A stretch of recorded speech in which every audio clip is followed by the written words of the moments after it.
Well, the FDA says a lot of dopey things. For instance, a very important protein for our health and youthfulness is collagen. So, where do you get collagen? Well, the marbling in your beef and pork, the skin on poultry and fish, heart, tongue, brain, stomach, intestine, organ meats. Why is that? Well, you get collagen, you have smoother skin and the dermal layer. Ladies are very concerned about their epidermis, the external, but it's the dermal layer that's the primary determinant of skin appearance and health. So collagen adds to dermal collagen. Collagen, when you ingest it, uh, adds to joint cartilage because joint cartilage is 70% collagen. You rebuild the walls of arteries, especially aorta.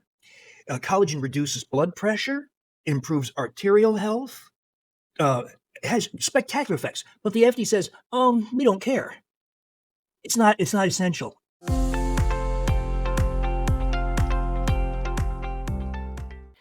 Hey there, and welcome back to another episode of the Reshape Your Health podcast. I'm very much looking forward to today's interview because it's part 2 of a 2-part series with Dr. William Davis. If you haven't listened to part 1 yet, I highly suggest that you start there because we dive into a little bit more cardiac related questions like cholesterol and blood testing. And now we're going to move into gut health, which I know that I'm going to learn a lot, and I hope that you learn a lot from this interview as well. So Dr. Davis is a cardiologist and a #1 New York Times bestselling author of the Wheat Belly series of books, and more recently, Super Gut. Recent human clinical trials that Dr. Davis conducted have revealed that it is possible to lose fat, weight while preserving muscle, thereby preventing weight regain and enjoying improved body composition. He's also the chief medical officer at Realize Therapeutics Corp, which he co-founded to explore the new science of the microbiome to improve health, appearance, and body composition. And I think that gut health is an overlooked aspect of health in general, especially in Western medicine. So I am really excited for today's conversation. Now, let's just start with the basics. For people who may not know if there is a difference, can you explain if there is a difference between the gut and the microbiome? Because both of these terms are thrown about quite a bit in this realm. Sure, Morgan. So the gut just refers to the anatomical pieces, all the parts, the duodenum, the stomach, the gallbladder, the jejunum, the ileum, the colon, and all attachments. The microbiome, of course, are the microbes, the bacteria, fungi, um, uh, a class of microbes called methanogens, archaea. So there's all kinds of creatures living in the GI tract. That's the microbiome. And as you've pointed out, we did not appreciate what an incredibly powerful thing. You take a course of antibiotics and have diarrhea for a couple of weeks. We thought that's interesting. So what? Who cares?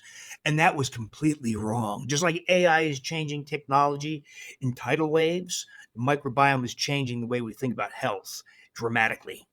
Yeah. All right. So why is it so important for health? Because we've heard so many times, but yeah, good gut health is important for overall health.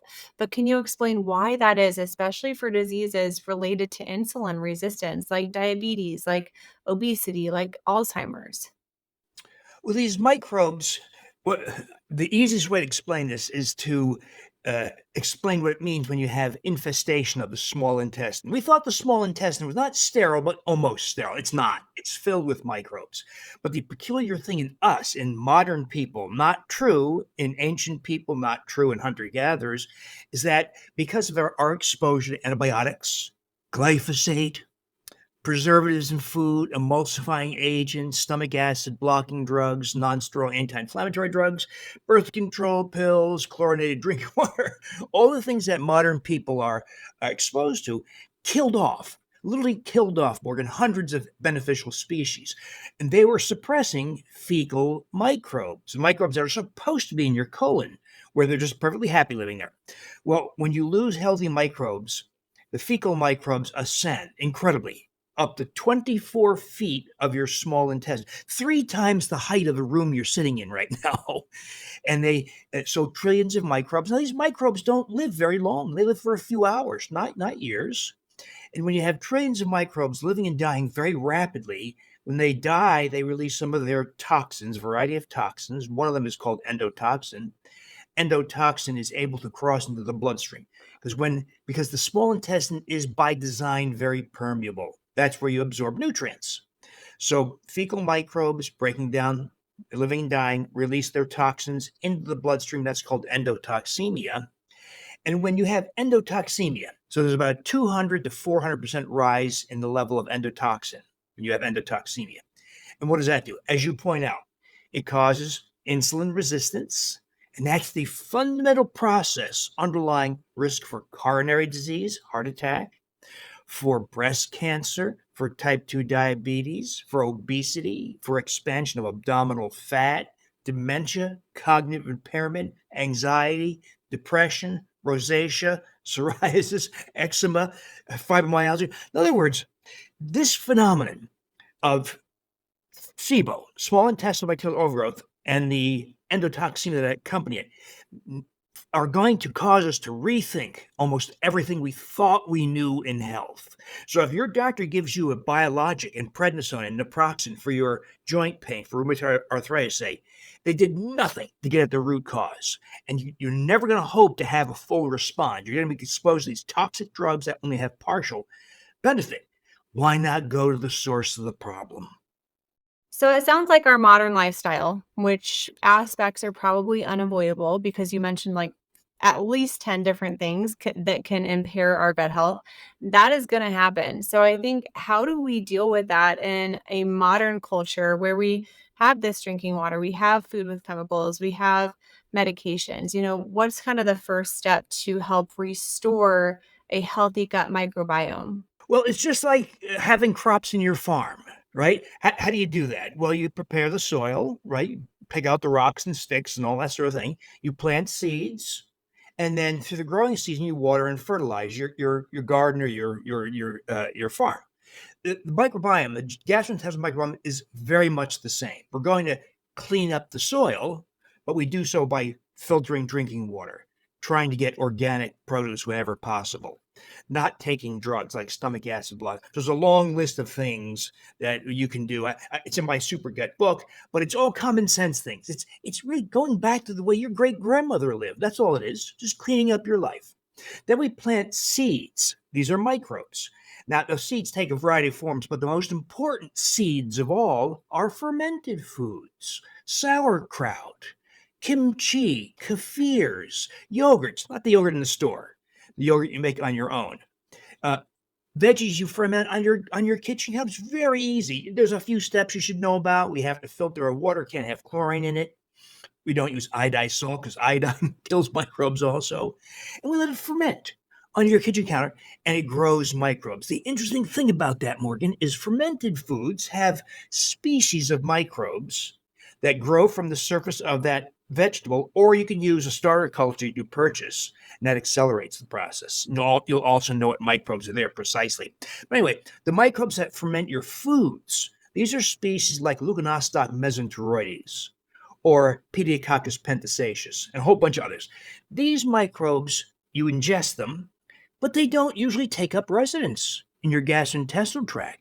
They act like your husband. They act like a farmer, and they cultivate other beneficial microbes, a very, very powerful effect. So those are some of the more important seeds. Another real important class of seeds is restoring the microbes we've lost.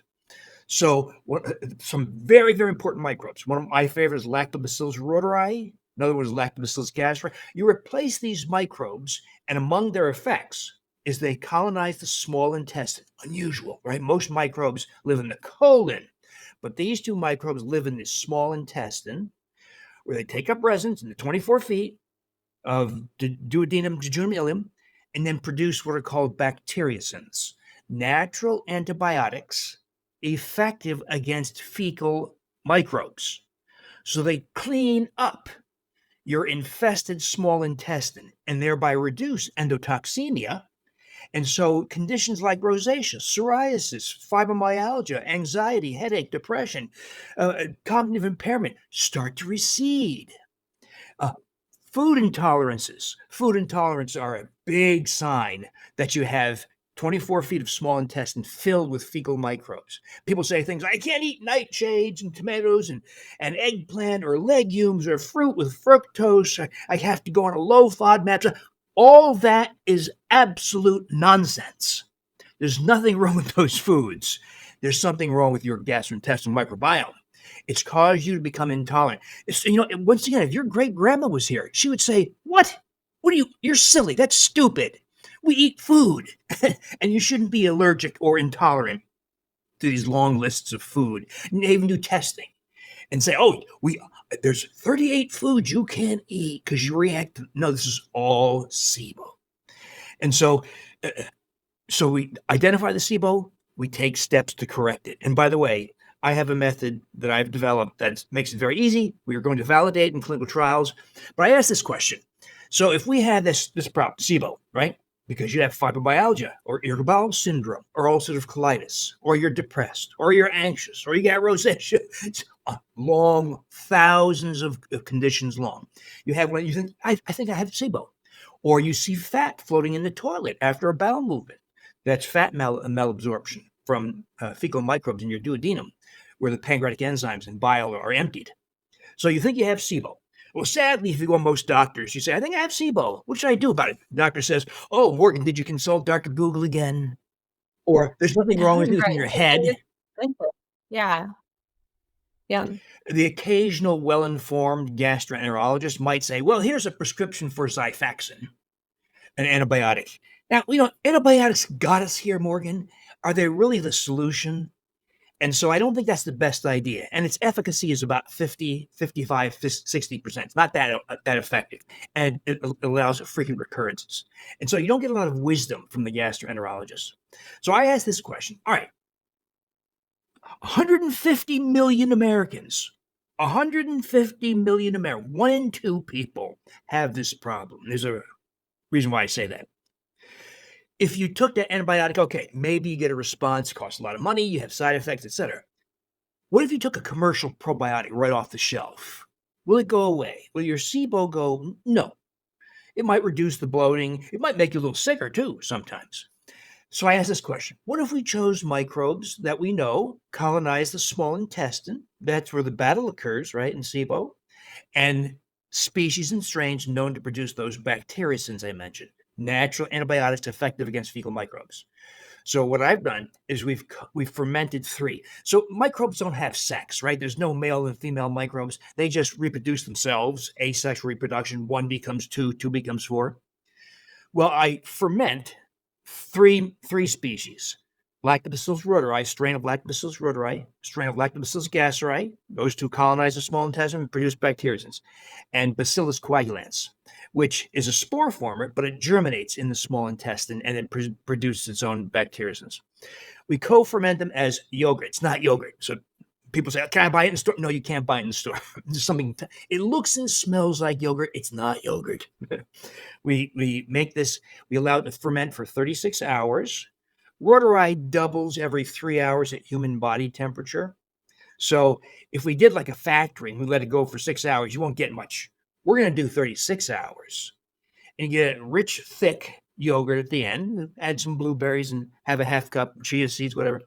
And you're getting around 300 billion total. So big counts. We did flow cytometry numerous times on these fermentation projects, and we get about 300 billion microbes using this unusual method. I call it SIBO yogurt. You can consume a half a cup for about 4 weeks. And so far, 90% of people have gotten rid of their SIBO. So this is I did this to help people feel less bloated and those kinds of things, Morgan.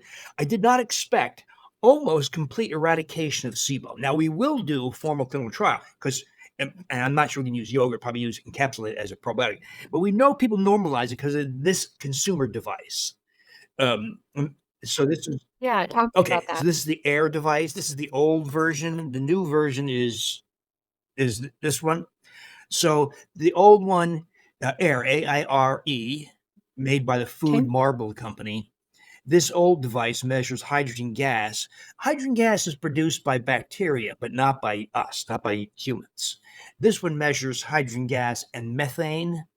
for methane-producing species. There's going to be another one. The inventor tells me, Dr. Angus Short in Dublin, Ireland. The third version will measure hydrogen gas, methane, and hydrogen sulfide gas. And what he's doing is expanding the number of microbes we can identify. What these things are, Morgan, easiest way to think about it is they're mapping devices. They tell you where in the GI tract microbes are living. So let's say I ingest something that microbes like to metabolize, like inulin powder. Two teaspoons of my coffee. So before I do that, I check a baseline level, right? It talks to your smartphone, 0 to 10 for hydrogen and for methane. And then you ingest that inulin, microbes consume it. Now, if that occurs within 90 minutes, if there's a big uptick, let's say from 0 to 10, let's say you start at 1.2 and it jumps to 9.8, and it did that at 30 minutes after you ingest the inulin. That happens so fast, it's not enough time to get to the colon where that's normal. So if it happens at 30 minutes or 45 minutes, anything before 90 minutes, you know you have microbes in the upper GI tract, SIBO, small intestinal bacterial overgrowth. And so it makes it very easy. You don't need to buy this. It is handy. You can share with the rest of your family, not with your friends, because it's like sharing a toothbrush. But you can share it with the rest of your family. You can use it over and over and over again. It's around $150 to $200, depending which one you buy.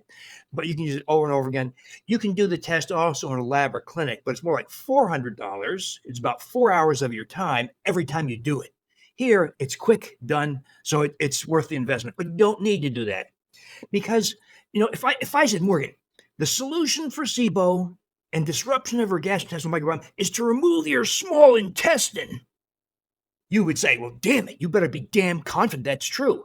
But what if the solution looks and smells like yogurt and you make it in your kitchen and has virtually no ill effect and only benefits? What kind of benefits, by the way? Besides reduction of bloating, elimination of food intolerances, reduction in the symptoms of fibromyalgia, rheumatoid arthritis, reduction in weight, shrink in waist circumference, reduction of blood pressure, on. What else could it do?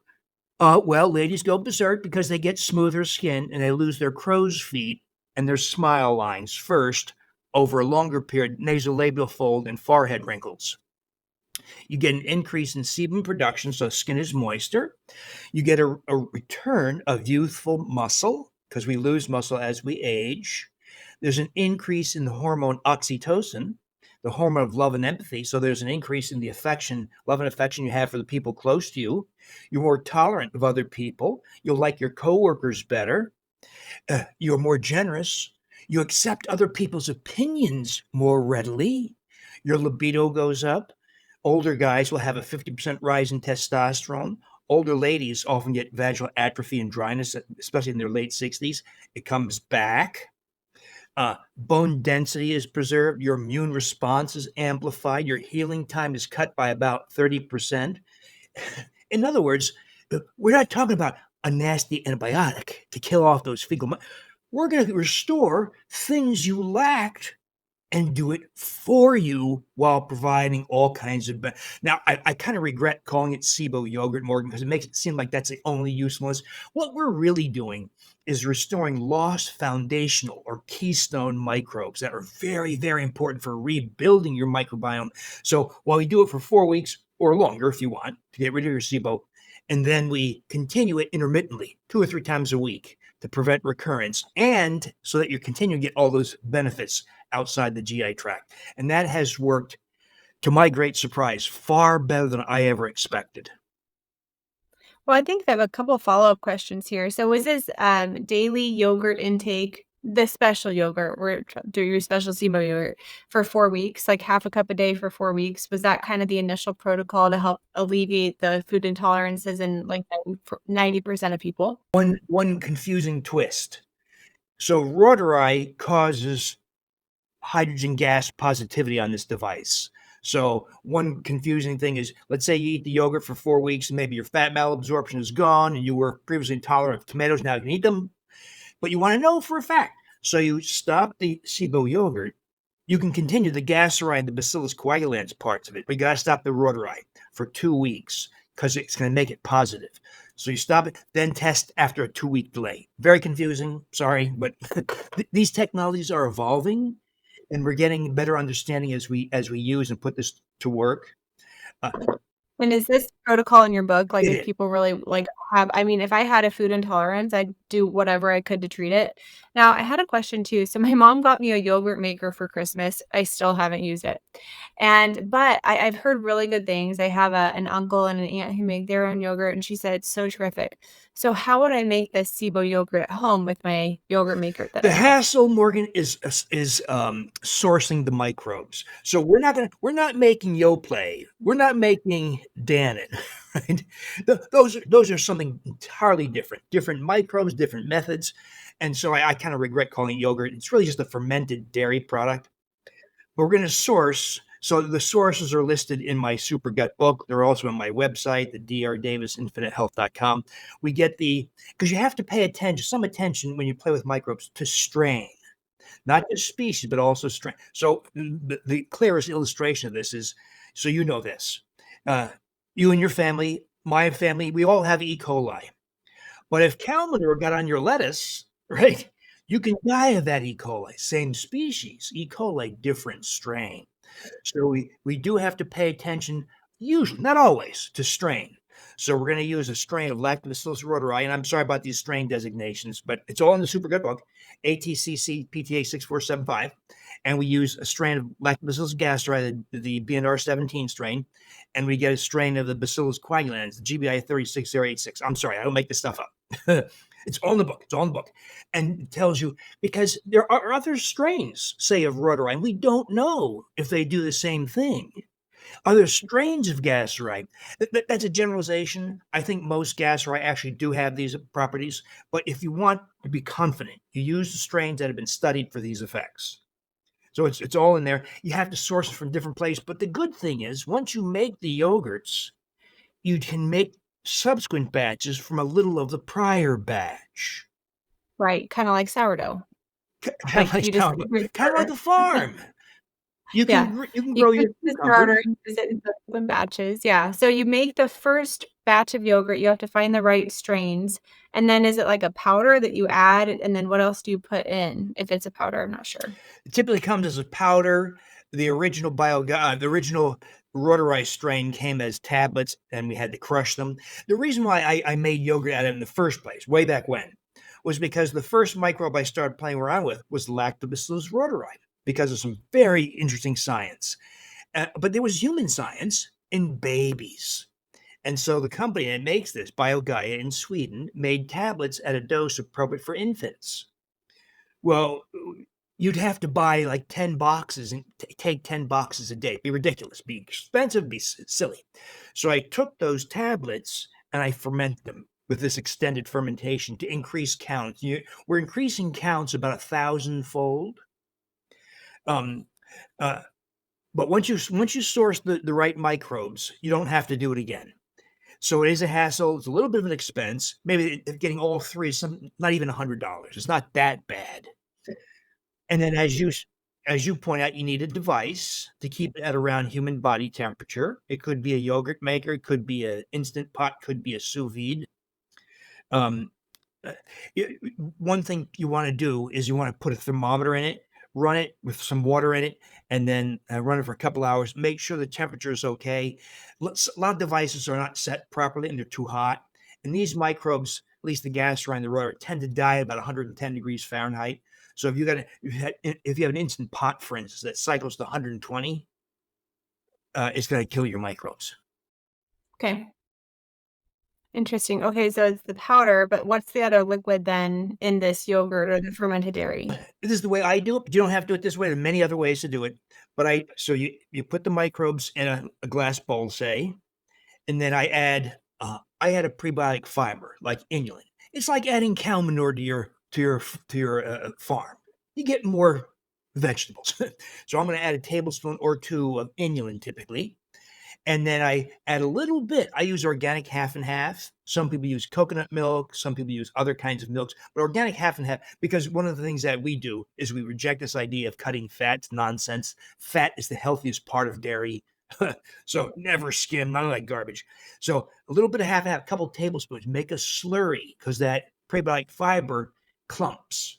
So we make a slurry, and then stir it, and then top it up with the rest of the quart of organic half and half. Cover, and then keep it at around human body temperature, 98 to 100 degrees Fahrenheit for 36 hours. Don't touch it. Don't stir it. Don't be, you tend to look at it. Don't do that. And just when you're done, 36 hours, put it in the refrigerator. It becomes rich and thick. And now you have a source of billions and billions of microbes. Yes, but those microbes would be ruined if we heated them up. So, like, if you're gonna put Greek yogurt in a baked dish and then you heat it up, that's the benefits are gone? Many of the benefits are gone, not all of the benefits. There is some of the benefits are mediated by compounds in the bacteria that don't get killed with heat. Like with Reuteri, you can kill it and you still get the oxytocin effect. But you lose the upper GI, the small intestinal colonizing bacteria and producing benefits. So Okay. And then I had another question too. So I I said how often to eat it. So there's that 4-week protocol to kind of be a little bit more diligent about daily consumption. You said about a half a cup, but obviously we're still going to be doing some things from our lifestyle that promote SIBO. And so you said there has to be some sort of maintenance plan here for our microbiome. So is 2 to 3 times a week appropriate? Like if I wanted to throw some in a smoothie or in some chia pudding, is that appropriate? sure, yeah, you can make ranch dressing from it. You can make coleslaw with it.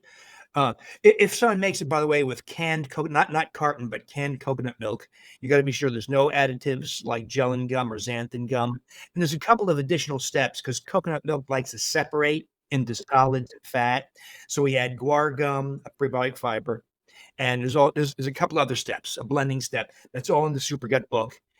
And you can make delicious coconut milk yogurt. And we did do flow cytometry on the coconut milk. My great surprise, it was as good as the number of microbes you get in dairy, which is about 300 billion per half cup serving. That is interesting. Yeah, I do this really good chocolate mousse with coconut milk with the solids, and then I do some cocoa powder and some stevia. And so I'm guessing I could just throw this stuff in there too. I kind of like the idea of it because it's kind of a catch-all. Like you can use it in a lot of different food products to get those really beneficial bacteria back into your system. So I had some other, just Just be careful not to use a blender, mechanical blender, or a mixer. tell me It why. kills the microbes. How is that? Just mechanical agitation. Okay. So if I'm gonna make a smoothie, can I gently stir it in after the Yeah, you smoothie? you use a Okay. spoon or a spatula, Okay. whatever. That is a super good point. Yeah, I would have blended the heck out of those. Thank you. All right. So can you give us, you mentioned inulin, which is a type of fiber. And I think it's really important to talk about fiber because we hear a lot that fiber feeds the good bacteria in your gut. Is that appropriate, reasonable to say? Absolutely. Okay. Mm, Why then is fiber not an essential nutrient if it's so important for our gut health? Well, the FDA says a lot of dopey things. For instance, a very important protein for our health and youthfulness is collagen. So, where do you get collagen? Well, the marbling in your beef and pork, the skin on poultry and fish, heart, tongue, brain, stomach, intestine, organ meats. Uh, why is that? Well, you get collagen, you have smoother skin and the dermal layer. Ladies are very concerned about their epidermis, the exterior, but it's the dermal layer that's the primary determinant of skin appearance and health. So collagen adds dermal collagen. Collagen, when you ingest it, uh, adds to joint cartilage because joint cartilage is 70% collagen. Mm. You rebuild the walls of arteries, especially aorta. Collagen reduces blood pressure, improves arterial health, uh, has spectacular effects. But the FDA says, we don't care. It's not Mm. essential. So you can't say we have collagen deficiency because they don't recognize it as a deficiency.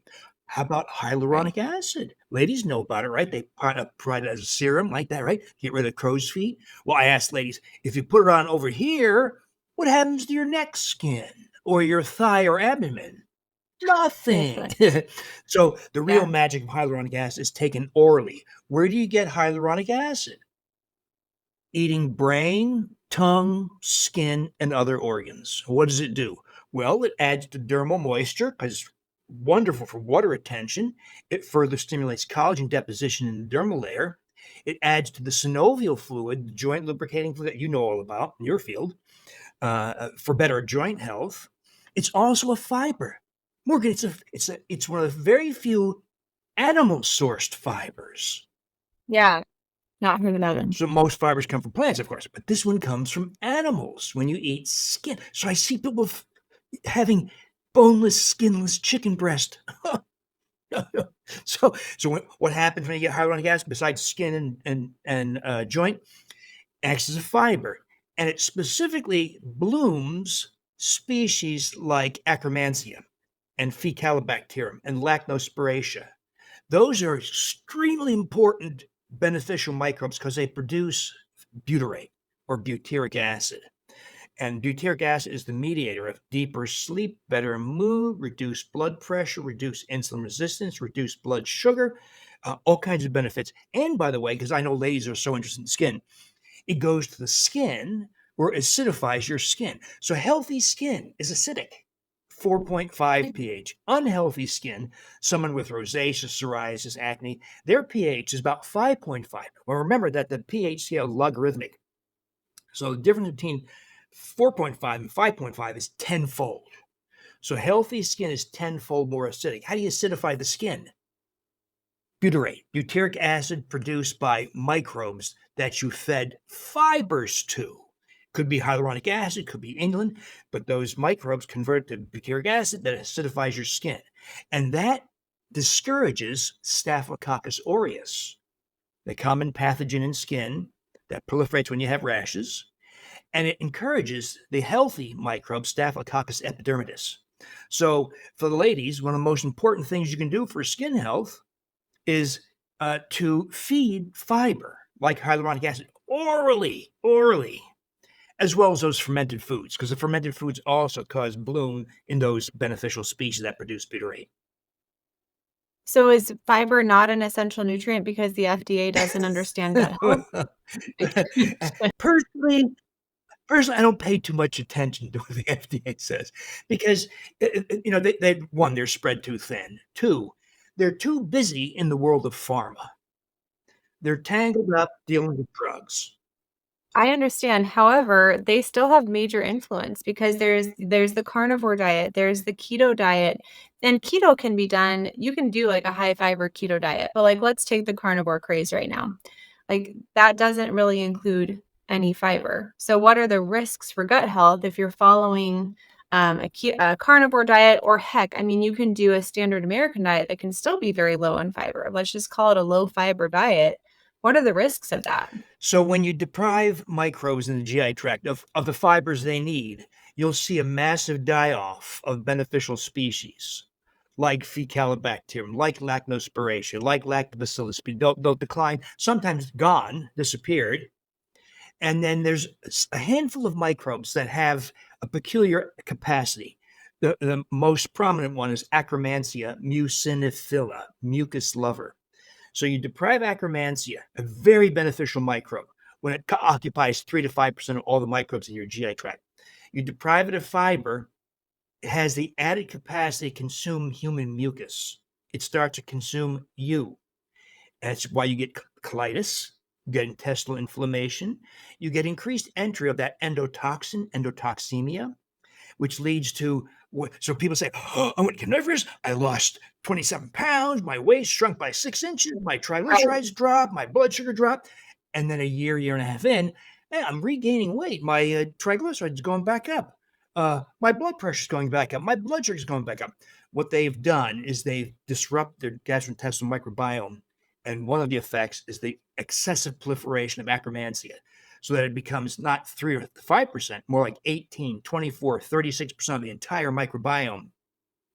It's probably part of the reason why people get constipated later in like a year and a half into those kinds of programs, why they get kidney stones.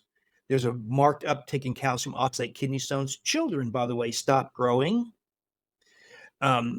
There's this occasional sudden cardiac death. In other words, when you defy nature and the genetic code for your diet. So I tell people, imagine you saw a lion gore a wildebeest, open its abdomen, eat its intestines and heart, and you say that's disgusting. So you cage the lion, you feed it broccoli and kale. What happens to the lion? Dead within a few Yeah. weeks. In other words, all creatures have a specific style of eating. Lions eat different than frogs. They eat different than Yeah. hamsters. And we have a specific eating style. There's variation, of course, whether you're tropical or mountainous, whatever. But there are specific requirements. And if you don't meet those requirements, weird stuff happens. In this case, when you deprive your GI microbiome of fibers, weird stuff happens, and there's a big price to pay. So the carnivorous diet and non-fiber ketogenic diets, as well as Atkins, introduce huge distortions into the gastrointestinal microbiome. It's not clear if it leads to SIBO. No one's done that yet, but I suspect it does, but we don't have good proof. Yeah, and I just want to highlight too, like you can just eat a standard American diet that's low in fiber and have detrimental gut health effects from that too. As you know, with your other book, it's like, okay, we're loading with sugar and grains and all this stuff that's not good for gut health. So I just had to throw that out there, not just hating on the super low carb, but I think that that's a really important point to just give pause to people. Like before you go on some very restrictive diet, just ask yourself, like, is this really taking my whole body health into approach? Because we focus on like so much on insulin and inflammation. And sure, like low carb approaches are great for that. You can live a low carb, high fiber diet and reap those great gut health benefits. So our program really does advocate high fiber as well for the gut health and just satiety and digestive health, all the good things. All right, so moving on because we have a lot of stuff that I wanted to cover today. Some people listening would probably say, all right, so they're telling me to eat a bunch of fibrous foods, but they don't want me to eat grains. And what about oxalates that are in these fruits and vegetables? Because that's kind of a hot topic now too. So what's your opinion on like the best sources of food fiber and your opinion on the oxalates within the foods that have the fiber? So most people think of cellulose or bran fiber when we say fiber, and they think of things like bran cereal or whole grain breads. We're not talking about that's not the fiber we're talking about. We're talking about fibers that are metabolized by microbes. Now, if you were a goat or a horse, you could metabolize cellulose because you have the microorganisms in your four compartment stomach. But we don't have those things. So we can get cellulose, say as bran in food, but it passes right through us. It's bulk, right? There's no intrinsic benefit beyond bulk. So Which is so important. I'm sorry, I have to pause there because so many grain-based products market themselves as being whole grain, high fiber food, and you're saying that that really just passes through us and offers no real health yeah, benefits. there are some prebiotic fibers in grains, like arabinose island.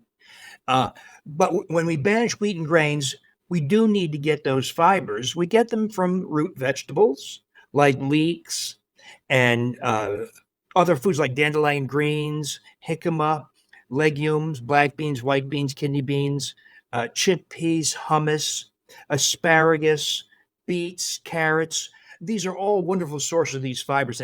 And variety is key, of course, Morgan. That is, you don't want to just, I've seen people do this. I'm just going to, for convenience, buy inulin powder. And that's the only thing I'm going to do. No, don't Right. do that. Key Yeah. is variety. And the benefits are not, it's not just bowel regularity. It's loss of abdominal fat, reduction in blood sugar, reduction in blood pressure, better sleep, vivid dreams. I mean, huge benefits of doing this, but not the cellulose fiber. Now, the And so, oh, sorry, go ahead. benefits seem to plateau at around 20 grams intake per day. So if you have, for instance, an easy source for a lot of people is a raw white potato, organic, of course.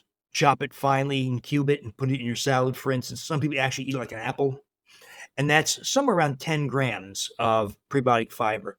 A couple of teaspoons of inulin in your coffee, very convenient. You can buy these fibers also. You can buy inulin fructooligosaccharides or galacto-oligosaccharides, glucomannan, xylo you can buy them also, but you're always better off whenever possible getting them from Whole Foods. Yeah. What about the foods that are high in oxalates? Like high spinach, but or not high spinach, but like high fiber, high oxalate foods. Do you have an opinion on that, or have you seen anything like that in your practice affecting people? So it's kind of like the food intolerances. It's also like hyperuricemia, high uric acid, and gout.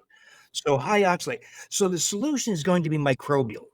So, but unfortunately, with uric acid, we now have 5 microbes that reduce uric acid dramatically. It's going to get rid of uric acid drugs like allopurinol and others. With oxalate, the science is still evolving. So there's one species, for instance, called Oxalobacter formigenes that we thought was the oxalate consuming microbe. It's probably it's only a modest effect though. So what's going on in the science world is the fear. So microbes work as communities, and that's probably why if you get Lactobacillus reuteri, our favorite microbe, from your mom at birth, passage through the birth canal, breastfeeding, etc., you'll have that for a lifetime, unless you're exposed to antibiotics and glyphosate, etc. But if you get it as a yogurt or a probiotic, you'll have it for a few days. Well, why? Probably because we didn't supply the entire community of collaborative microbes. So right now, no one knows what that community looks like. Probably in a few years, we'll say, okay, we're going to do is going to restore rhodorite with these 5 other species and do it for maybe, I don't know, a week or whatever. And they take up permanent residence. But so far, no one's figured that out. So the same thing with the oxalates. We haven't yet figured out the community, but I think we're getting close to say something like this: get these 3, 4, or 5 microbes that consume oxalates in your GI tract and eat all the oxalates you want. Yeah, so it seems like it's maybe more of a food sensitivity issue, similar to like the nightshades, low FODMAP diet, that kind of thing. Okay. I think if anybody's listening, my hope is that you're going to get the book and go through the protocol if you have food sensitivities, which so many people do. And I don't know how much you know about food sensitivity testing. That might be an interesting topic to go into too. But a lot of them kind of provide false information about people thinking that they have a sensitivity to eggs, and maybe they don't really.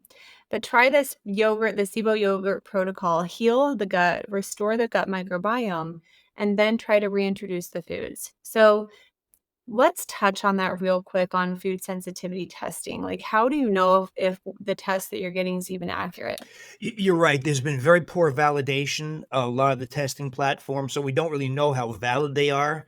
And if once again, we should call up your great grandmother and say, "Great grandma, did you have food intolerances in your world?" And she said, "What are you talking about? No, of course not. How do you think we lived? We just ate food."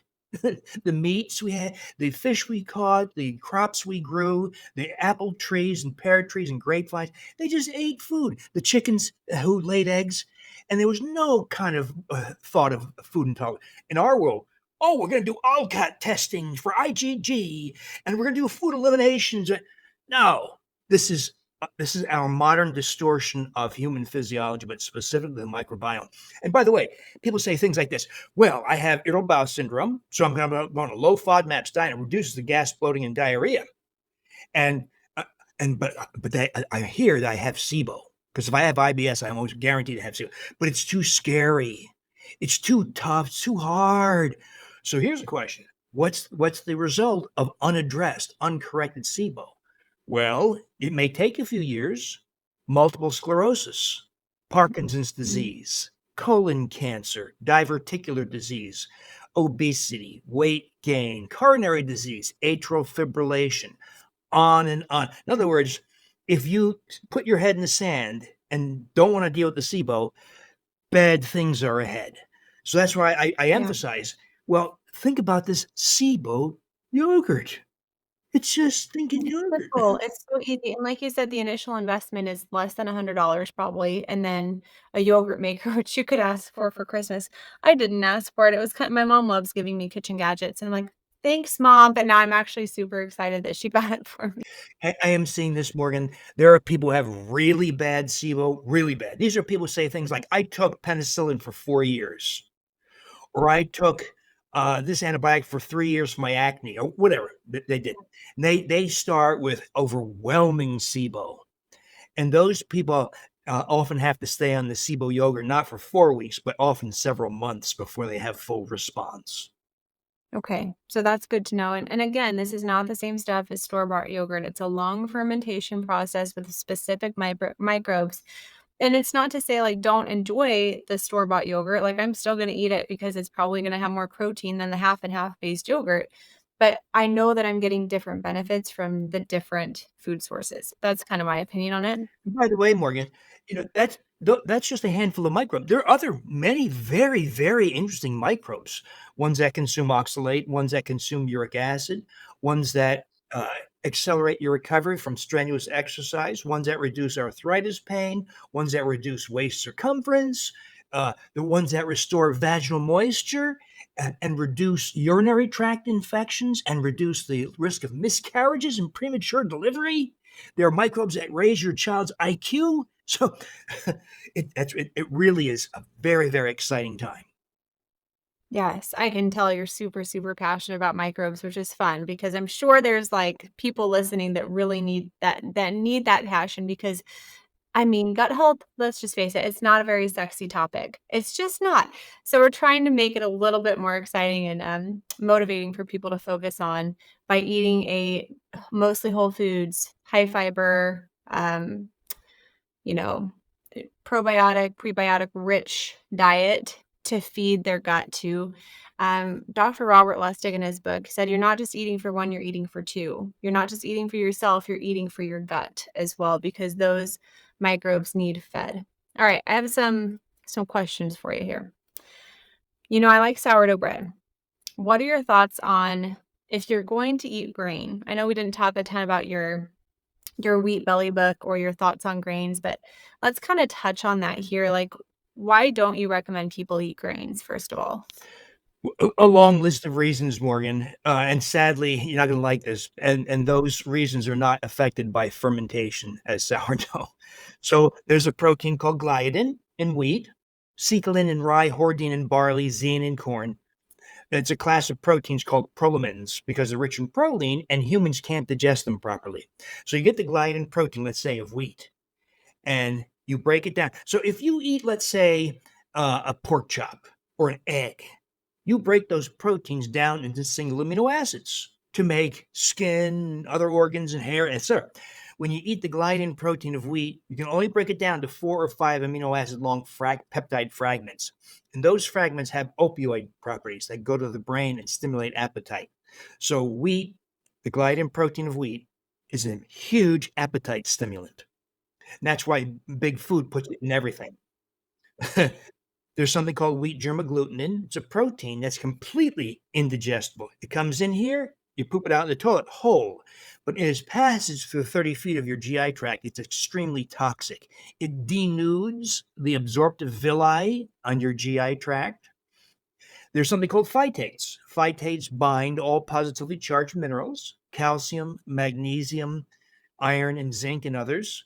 So if you have, let's say, a bagel or a sandwich, it's a ham sandwich, whatever, and some foods that have, let's say, iron or zinc or magnesium, you poop out almost all of it. Now, the most serious one is iron. A lot of ladies, oddly, rarely guys, almost all females, can get severe iron deficiency anemia. I've seen ladies getting bone marrow biopsies, red blood cell transfusions, iron injections, oral iron, living with hemoglobins of 7, 8, or 9, and they're freezing cold all the time. They're fatigued, they're breathless, and never getting normal hemoglobin. Go grain free. Within 2 weeks, the hemoglobin is 12 or 13. It's back to normal. That's phytates. Then there's amylopectin A. Amylopectin A is the carbohydrate unique to grains. It's highly digestible. When humans add amylopectin, tooth rot, tooth decay, abscess formation, misalignment skyrockets. Here's an interesting fact. Before humans consumed wheat and grains, going back 12,000 years, tooth decay was almost unknown. 1 to 3% of all teeth recovered prior to the consumption of wheat and grains showed evidence of cavity formation, abscess, tooth loss, or misalignment. At a time, Morgan, No toothbrushes, no fluoridated toothpaste, no dental floss, no dentists. When grains were added 12,000 years ago in the Middle East, in what is now Israel and Syria, about 4 to 8,000 years ago in Central America as teosinte and maize, as millet in sub-Saharan Africa, what happened to people's teeth? Tooth decay exploded. 16 to 49% of all teeth recovered showed cavities, tooth loss, abscess formation, and misalignment. And that's why we have accounts, of course, tons of accounts all throughout human history, people losing their teeth as teenagers, as young people. And of course, we compensate by extremes of dental hygiene, dental floss, fluoridated toothpaste, all that stuff, cleaning at the dentist's office. Uh, but a lot of it was caused by the consumption of the amylopectin A of grains. The amylopectin A of grains is also responsible for heart disease. It's the thing that provokes formation of the real cause of heart disease, not this ridiculous thing called LDL cholesterol that we should have discarded years ago, but small LDL particles, not LDL cholesterol, LDL particles, where the amylopectin A is a flagrant trigger for the formation of. So if we say, cut your saturated fat, eat more healthy whole grains, that is a formula for developing heart disease. And we have seen that. Yes. Okay. I know there's a ton more details in your book on all of those proteins, which is interesting. I was curious from a simplicity standpoint, if somebody eats grains and they are bloaty and gassy afterwards, is that a sign that they're not being properly digested? Or is that just like everyone gets bloated and gassy after eating grains like the wheat or the It can corn? be a sign of SIBO because there are fibers in grains that are consumed by fecal microbes in the small intestine, but it can also be direct toxic effects of the components of grain. So the wheat germ gluten is a gastrointestinal toxin. The gliadin protein, when it's not broken down to peptide, is a bowel toxin.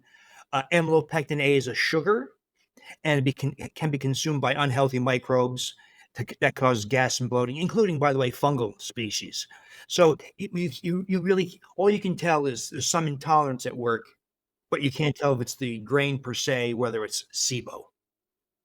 Okay, well, so if you have bloating, if you have gas after eating something, that could be a sign of that you have an intolerance to that food in some way. Morgan, a real handy little rule for people to follow is, let's say you eat something and you have an intolerant symptom within 90 minutes. Let's say gas, bloating, headache, panic attack, asthma attack. People have all kinds of crazy stuff, rashes. If it occurs within 90 minutes of consumption, it's guaranteed you have SIBO. Because if you eat something, how fast can it get to the colon? 24 feet down. Well, it takes a minimum of 90 minutes, if not 6 hours. So if you have, let's say you eat, let's say a tomato or an egg or some nuts, and you're, gas, bloating, diarrhea, whatever, at 30 to 45 minutes, you know you have microbes in the small intestine. What if it's longer than 90 Then you minutes? can't tell.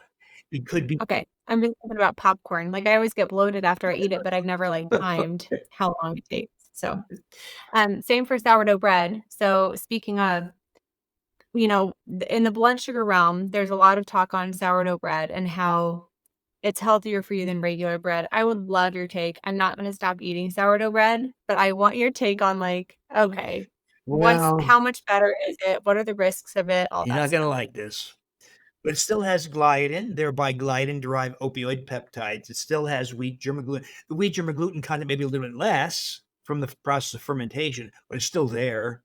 It still has phytates that cause nutrient deficiencies. It still has amylopectin A that causes heart disease, raises blood sugar, causes expansion of abdominal fat, causes insulin resistance. And of course, when you heat it, you kill the microbes. But as you know, when you kill microbes, there's still a little bit of benefit left to dead microbes, but you don't get all the benefits of a live microbe, say, as you would say with a fermented food like kimchi or kefir or the yogurts.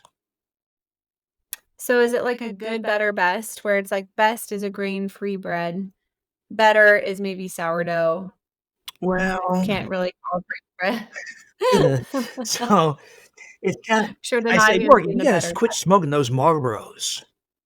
And you say, well, I'm going to go to Salem's because they're filtered and low tar. So Mm, yeah, that's that's kinda like regular as sourdough. So, my opinion on it is from the you said something about the opioid, totally, like, if you have a piece of really good sourdough bread, it is so hard to not want another piece. So, like, that I think is really important to pay attention to, like, what foods am I eating that trigger me to want more foods of that? That's probably a sign that there's some sort of pleasure reward going on there. So I try to keep the you can portion actually small trigger. and frequent. So there's an opioid withdrawal syndrome when you stop eating grains. N- Nausea, Interesting. headache, depression, fatigue typically lasts 3 to 5 days. You can provoke it though by giving you Narcan. Oh my Yeah, goodness. Which is like a withdrawal medication for it's an people. opioid blocker. Yes, wow. Okay. So, I'm gonna keep doing I haven't had it in a while. My starter's been in the fridge because 'cause I've been busy, but, I'm still gonna do it, but I'm gonna also make some improvements from this conversation, like with the SIBO yogurt, and I have gotten so much better about watching the portions too, of, like, sourdough. Like, if you're gonna have it, I think have it at the end of the meal after fat and protein to reduce the blood sugar response, smaller portions. Alright. I think the last question that I had for you came from my husband, he farms. And so he wanted your opinion on, is it the grain itself, which it sounds like yes, because you just mentioned a ton of things in the grain. There's a lot of conversation on, like, is it the grain or is it the processing of the grain, the refinement of the grain? How would you answer that It's question? both, but there's Yeah, nothing you can do in processing that makes it healthy. It's like right. tobacco. There's nothing you can do to make tobacco good for you. Same thing. You cannot take something that was inappropriate for human consumption. So humans turn to grain, the seeds of grasses, by the way, Morgan. That's what grains are. They're seeds of grasses. Whether it was einkorn wheat, the pre-biblical form, or emmer, the wheat of the Bible, or teosinte or maize, the forerunner of corn before the mutation of a cob was created by humans. So there's just no way to make it healthy because it is intrinsically inappropriate for human consumption.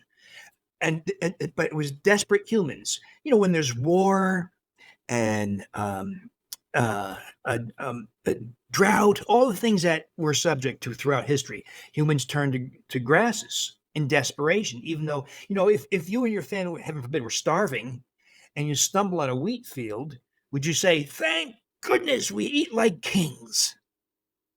Well, don't you think part of it too was, the storage capacity of grains? And the ease of like, comparatively, you could store a lot of it at one time. Do you think that had anything to do with it too? I mean, there are advantages to wheat and grains, but we pay so storage. Yes, modern processing can generate huge quantities. Look at cornfields, right, in Yeah, Iowa. I see it on my Yeah, window, I think. huge monoculture fields. Mhm. It's the health price, though. So corn, of course, there's no such thing as corn in nature. There's teosinte, which is a grass. If you saw it, you say that's just grass. It's got a stalk, a seed head, little tiny seed head. It's got leaves. It's just a grass. But humans somehow managed to mutate it to this bizarre thing called a cob. That's really just a mutant form of a seed head. And now it's food for pigs, it's food for humans. I mean, this is kinda mind-blowing because it's like things become so second nature, and it's like foods that humans have developed are now whole foods. Isn't that interesting? All right. I feel like I could talk to you all day. I know when I get to reading your books, I'm going to learn so much more, but I'm going to start with the SIBO yogurt. Um and just keep that moderate I'm not a huge grain person anyways, but I think that this conversation and I'm sure reading your books, I love the evidence behind stuff. So I think that understanding the science and the evidence is very motivating to me to change behavior. So thank you for all the work that you're doing. I can only imagine how many rabbit holes you have to go down to figure out what is actually going on with this grain, what is actually going on with this protein, and then come back out of the rabbit hole and write it in a way that people can understand. Like, I can only imagine how much work And that's thank been. you, Morgan, for what you do because what you're doing is so essential. You may have noticed that people like you and me are no longer welcome on major media because we're contrary to the interests of direct consumer drug advertising is such a major force now in revenue for media that they don't want you and me. So what you're doing and what I'm doing, that is just trying to educate people, tell them what the science tells us is so essential. It's a shame you're not a neighbor because I just give you the yogurt and you're off to the races. I know. That's what I've just shared my sourdough starter with people. I would take your yogurt starter. But that's fun because once I make the starter, then I can give it to my Yes. mom or my mother-in-law. Ooh, that'll be fun. That's even more fun. Spread the love. All right, Dr. Davis, can you let people know where they can learn more about you and get your books? So Superguts everywhere, Barnes and Noble, Amazon, of course, as are the Wheat Belly series, and Undoctored if you're so inclined. Also, my umbrella website is drdavisinfinitehealth.com, where we have several thousand blog posts. We have several 100,000 discussion forum posts, and we have a two-way Zoom once a week in the evening where we talk about this. My rotary yogurt didn't work out this time, or what does it mean when my H2 breath test only went up 3 points? So we talk about all these things that help people navigate. Because as you know, Morgan, this is not coming from the healthcare system. Heck no. I mean, I've been doing this podcast for over 2 years, and this is the first time that I really tried like understanding microbes on a deeper level and brought this conversation to the surface. So Great. yeah. Keep on doing what All you're doing, right. Thank Morgan. you so much. You too. Okay. Thanks. Take care. Bye bye.